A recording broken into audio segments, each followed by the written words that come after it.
Welcome. This is AllMinucOne Quick Shots. So, folks, today I want to speak briefly about American foreign policy. Now, you may know Mika Brzezinski of the Morning Joe, that is Joe Scarborough's show over on MSN. Mika is the daughter of Zbigniew Brzezinski, or as they call him, the Big Z. You may know who Henry Kissinger is. You may recall Richard Nixon opening up China to the West. Those men were advising him. At the time, there was a movement called the neocons. This is what they called themselves. They were people on the left who were sick of the growing anti-war movement of the left and decided to jump ship over to the Republican Party. These same people ended up being senators like John McCain or congressmen like Lindsey Graham. These same people are people like George W. Bush or the original Herbert Walker. And he was within the CIA for years. Of course, he was a war vet and war hero, military pilot. But I bring this up because there are so many folks that think that they know what's going on in the world. They're passively aware. They have no clue. They don't study history. They don't know that our foreign policy drastically changed during the FDR administration and then under Lyndon Johnson with the Korean War, that America became the world police. And of course, we had the Cold War and we were fighting communism. You could make excuses for that. I know many conservative types do. I disagree. I think we would have been better off serving the world as showing them as being a beacon of freedom. But then you have projects, U.S. projects that rebuilt nations. And because we gave them money, we outsourced ourselves to other nations. Our foreign policy has continued to do such a thing. Now, why do I bring this up? Well, because the president is saying enough is enough. You have fleeced America for long enough. And this is why people love him. There's a lot of talk amongst millennials and people who are maybe slightly younger than millennials who are starting to come into the workforce that we are the first generation of Americans who have less wealth than our predecessors, our parents before us. Now, I'm maybe a millennial, depending on how you judge it. I consider myself a Gen Xer. A millennial was never even a term in my mind till a few years ago. But regardless, the reality is that it is a tougher situation for the Gen Xers, millennials, and Zennials, or Zoomers, whatever you want to call them. And part of this is that outsourcing, but a large part of this as well is our banking system, our fractional reserve banking system, in which the government continues to inflate our currency. Now, who does this enrich? Well, this enriches the people in the super large corporations, that military industrial complex that Eisenhower warned us all about. Eisenhower, by the way, who was voted in largely to keep us out of foreign wars like the Korean War. So you have all of these factors going in, of people of influence and power looking at spreading their influence and power, liking the idea of world government. This is why Woodrow Wilson did his best to try and get us within World War I, even though America had no interest or use of that. And it probably propped up Nazi Germany later on. Like, this is just generally understood because the sanctions against the Germans were so terrible. Now, Wilson's admitted reasoning for this is because he wanted to get into the League of Nations, or create a League of Nations, a one world government. So you have these people out here who are the elitists, who believe that they know better than you. So I brought up in the beginning of this Mika Brzezinski.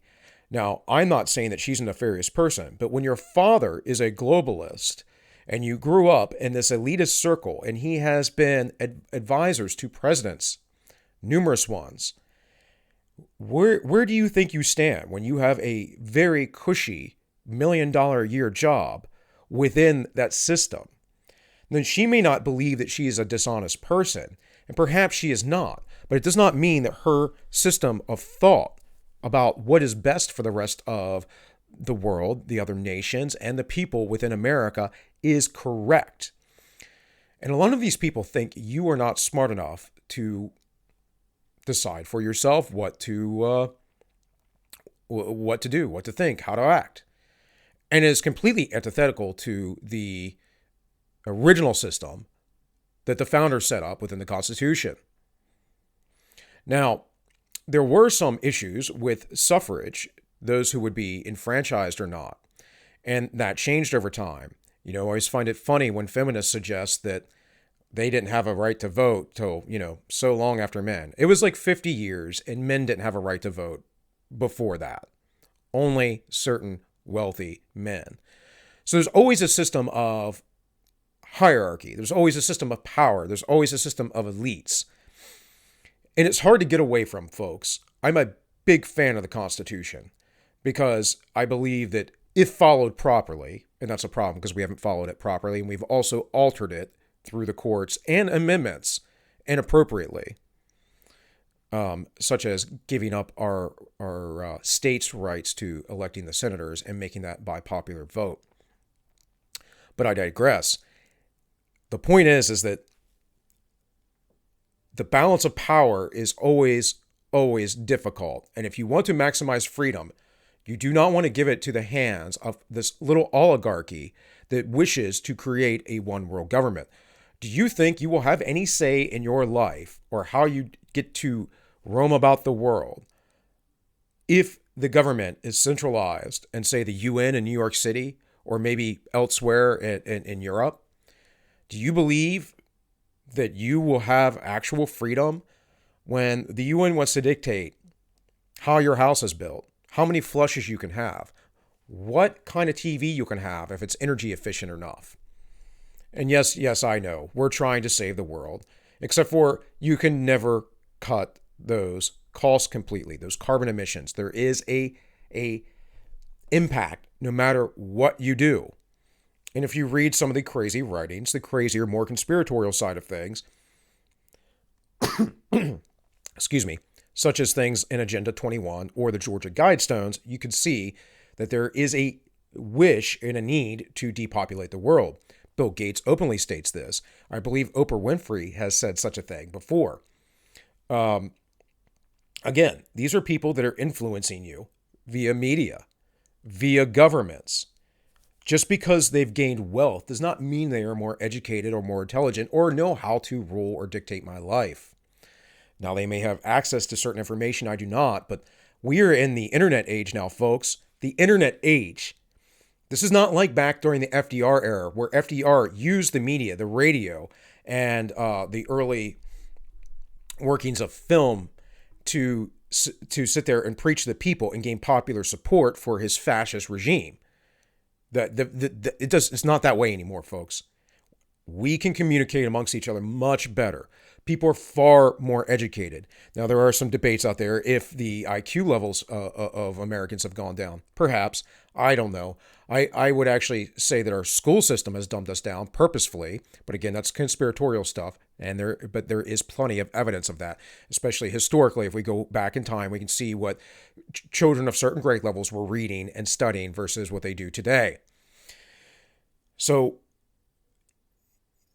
in my mind, the evidence is clear based on the statements of individuals like David Rockefeller, who says in his memoirs, I'm accused of wanting to create a one world government, guilty as charged.